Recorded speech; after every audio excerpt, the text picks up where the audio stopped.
ভাইরে, এক ডানাকাটা পরীর রূপের আগুনে নিজের নিতম্ব পুড়িয়ে ফেলেছে সাবেক এডিসি সাকলাইন। এই ডানাকাটা পরীর কারণেই বেচারাকে অল্প বয়সেই বাধ্যতামূলক অবসরে পাঠানো হয়েছে। কথায় আছে, বাঘে ছুলে 18 ঘা আর পুলিশ ছুলে 36 ঘা। সেই পুলিশকেই ডানাকাটা পরী কিনা 90 ঘা দিয়ে বসে আছে। খুব আফসোস হচ্ছে সাকলাইনের জন্য। অবলা বেড়া মানুষ ডানাকাটা পরীর মামলা তদন্ত করতে গিয়ে পরীর গভীর সমুদ্রে পড়ে গিয়েছিল। ভেবেছিল কলাগাছের ভেলায় চড়ে সেই সমুদ্র সে পাড়ি দেবে, কিন্তু সাকলাইন হয়তো ভুলে গিয়েছিল যে সমুদ্র সে কলাগাছের ভেলায় চড়ে পাড়ি দেওয়ার কথা ভাবছে সেই সমুদ্রে বহু বছর আগেই টাইটানিক ডুবে গেছে। এজন্যই লোকে বলে, পরিমণির গভীর সমুদ্রে সাঁতার না শিখে যে একবার পরে তার আর কোনো রেহাই নেই, ধ্বংস করে ছেড়ে দেয়।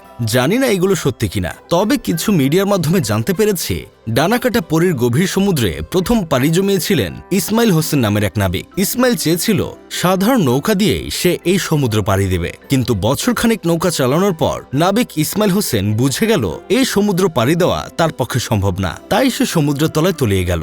এরপর ফেরদৌস কবির সৌরভ নামের এক নাবিক চেয়েছিল ইঞ্জিন চালিত স্টিমার দিয়ে এই সমুদ্র পাড়ি দেবে। টানা 2 বছর সে সমুদ্র যাত্রা করেছিল, কিন্তু কোনো কুলকিনারা না পেয়ে শেষ পর্যন্ত সেও পরীর সমুদ্রের তলায় তলিয়ে গেল। তৃতীয় নাবিক হিসেবে ডানাকাটা পরীর সমুদ্রে এমভি কীর্তনখোলা লঞ্চ নিয়ে যাত্রা শুরু করলেন তামিম হাসান নামের একজন। সেও বেশি দিন টিকতে পারেনি, সমুদ্রের উত্তাল ঢেউয়ে সেও তলিয়ে গেল। এরপর কামরুজ্জামান রনি নামের আরেক সাহসী নাবিক চেয়েছিল ওয়াটারবাস গ্রিন লাইন 3 দিয়ে ডানাকাটা পরীর সমুদ্র পাড়ি দেবে, সেও পারেনি। দিন শেষে সেও তলিয়ে গেল।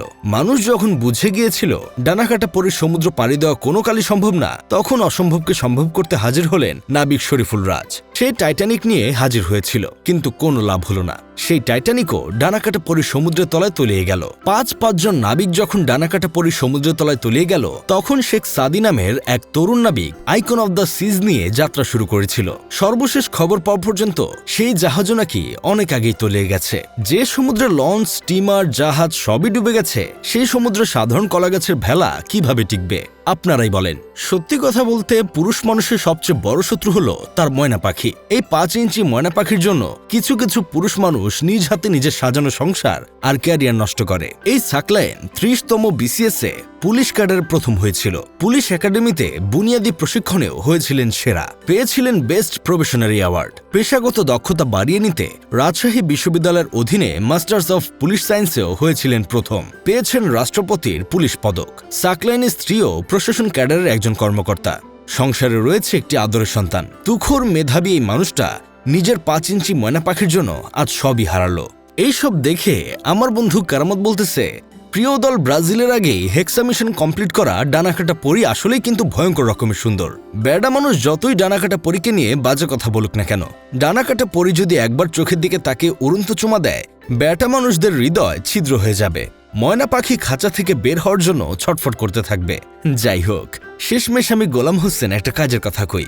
কি দরকার ছিল জন্মদিনের কেক খাওয়া? জন্মদিনের কেক খাওয়া সবার জন্য ভালো না, এটা স্বাস্থ্যের জন্য ক্ষতিকর আর ক্যারিয়ারের জন্য ঝুঁকিপূর্ণ।